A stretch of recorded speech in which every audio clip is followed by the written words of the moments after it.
হয়, যোৱা 11 নৱেম্বৰ 2024 আমাৰ তামোলপুৰ ICDS অফিচৰ আণ্ডাৰত আমাৰ 2 নং কুম্ভিজাৰ গাঁৱৰ চেণ্টাৰ নং 396 চেণ্টাৰত আমাৰ অংগনবাদী কৰ্মীৰ পোষ্ট খালী হৈছিল। তাৰে মই আবেদন কৰিছিলোঁ। তাৰপিছত আবেদন কৰাৰ পিছত যেতিয়া ইণ্টাৰভিউ দিবলৈ যাওঁ তেতিয়া গম পাওঁ যে এটা ছোৱালীও আবেদন কৰিছে আমাৰ গাঁৱৰে। তাৰপিছত আমি CDPO বাইদেউক কৈছিলোঁ যে ছোৱালী মানুহ কেনেকৈ পায়। পিছত CDPO বাইদেউ ক'লে যে ছোৱালী মানুহ নহয়, তোমাৰেই হ'ব। পিছত ইণ্টাৰভিউ হোৱাৰ পিছত মই লিষ্টত চালোঁ যে ছোৱালীজনীৰে নাম আহিছে। ৰিজাল্ট মানে ছোৱালীজনীয়ে পাব বুলি মই গম পালোঁ। তাৰপিছত মই এটা কমপ্লেইন লৈ গৈছিলোঁ অফিচত। বাইদেৱে ক'লে যে এতিয়া নহ'ব, কাম নহ'ব, তাইয়ে পাব, পাৰ্চেণ্টেজ বেছি হিচাপে তাইয়ে পাব। কিন্তু আমি তাৰপিছত RTI মাৰিছিলোঁ। RTI মাৰাৰ পিছত গম পাওঁ যে ছোৱালীজনী ছাত্ৰী হয় মানৱেন্দ্ৰ কলেজৰ ৰঙিয়া। তাৰপিছত কোৰ্ট মেৰেজো হৈছে, মানে এপাৰ্টমেণ্ট পোৱাৰ আগতে ছোৱালীজনী কোৰ্ট মেৰেজ হৈছে আমাৰ গাঁৱৰ বাহিৰত, মানে আমাৰ ছাৰ্ভেত নপৰে। তেতিয়া এই কথাটো CDPO বাইদেউক জনালোঁ। পিছত বাইদেৱে ক'লাক এতিয়া তোমালোকে কি কৰিবা মই নাজানো। বাইদেৱে এনেকৈ ক'লাক। বাইদেৱে ক'লে যে যাৰ পাৰ্চেণ্টেজ বেছি তাৰে হ'ব, গাঁও এটাই, সেইকাৰণে বাইদেউ আৰু একো নকলাক। ট্ৰেইনত আছিল যে যেতিয়া মানে ছোৱালী মানুহে হয় বুলি আমি আগত গম পোৱা নাছিলোঁ।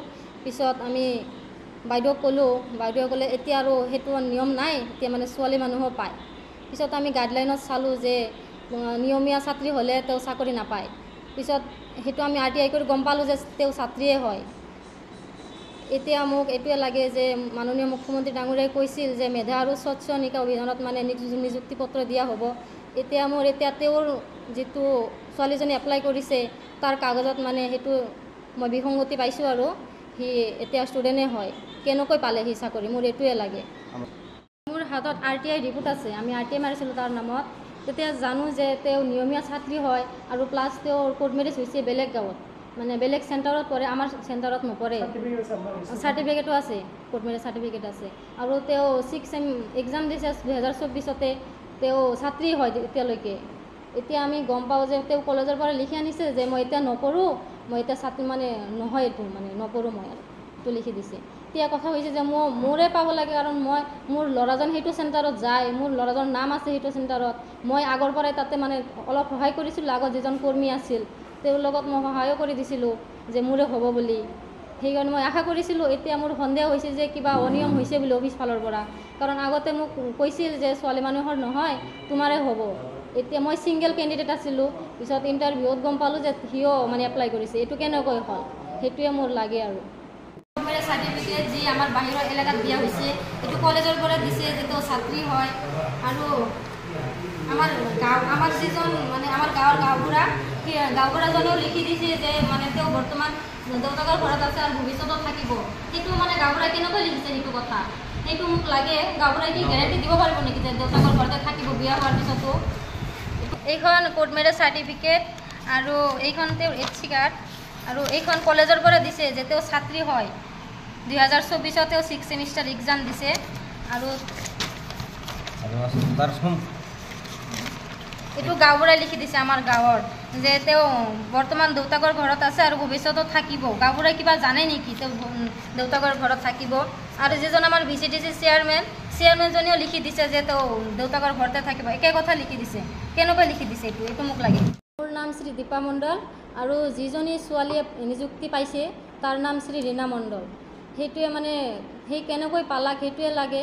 সন্দেহ হৈ আছে কিবা হৈছে ধনৰ লেনদেন, নহ'লে সি কেনেকৈ নিযুক্তি পায়, সেইটোৱে মোক লাগে।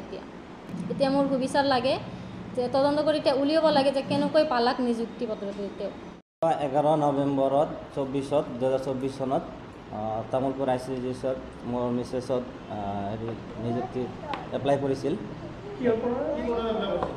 অংগনবাদী কৰ্মীৰ পৰা এপ্লাই কৰিছিল। এপ্লাই কৰাৰ মানে আমাৰ নাগৰিজুলি কুম্ভিজাৰ চেণ্টাৰ আছে 396 কুম্ভিজাৰ, সেইটো আমি গম পোৱা মতে আৰু এজন ছোৱালী এপ্লাই কৰিছিল। ছোৱালীজনক নিযুক্তি পাইছে। নিযুক্তি পোৱাত আমি RTI মাৰিছিলোঁ। RTI মাৰাৰ পিছত তথ্যত আমি লৈছোঁ। তথ্য লোৱাৰ পিছত গম পাওঁ যে ছোৱালীজনী আমাৰ ছাৰ্ভেত নপৰে, বেলেগ ছাৰ্ভেত কোৰ্ট মেৰেজ হৈছে। এই কোৰ্ট মেৰেজ মই RTI তথ্য মানে ওলাইছোঁ, এইটো কোৰ্ট মেৰেজ তাৰ চাৰ্টিফিকেট। এইটো ক'ত ৰেজিষ্টাৰ চাৰ্টিফিকেট আছে। আমাৰতো ছোৱালীজনী এপ্লাই কৰিছে একজনে, পিছত নাই নাপায়, ছোৱালী মানুহে নাপায়, তোমাৰে হ'ব। মই সেইকাৰণে ঘৰত বহি আছোঁ। পিছত যেতিয়া নেকি কেইদিনমান আগত ৰিজাল্ট ওলালে, ছোৱালীজনৰ নামটো আহিছে লিষ্টত। পিছত মই RTI মাৰিবৰ কাৰণে বাধ্যতাত হ'লোঁ আৰু। মই কমপ্লেইন লৈ গৈছিলোঁ। সি ক'লে CDP বাইদেৱে আমাক কৈছিল যে কমপ্লেইন দি আৰু কি হ'ব, এইটোতো আমি একো ক'ব নোৱাৰোঁ, এইটো ওপৰৰ পৰা যি কয় সিয়ে আৰু, মই একো ক'ব নোৱাৰোঁ এইটো। কমপ্লেইন কৰাৰ পিছত CDP বাইদেউ একো ৰেচপঞ্চ দিয়া নাই, একোৱেই কোৱা নাই আমাক।